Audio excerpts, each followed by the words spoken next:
Tomorrow, Governor Northam will be in Hampton Roads. He will be at the historic Tucker Family Center in Hampton for a signing of a ceremonial easement.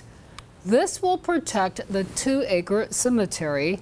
An ancestor of the Tucker family is believed to be the first African who was born in North America. This event is one of several this weekend at Fort Monroe to commemorate the 400th anniversary of the first Africans arriving in English North America.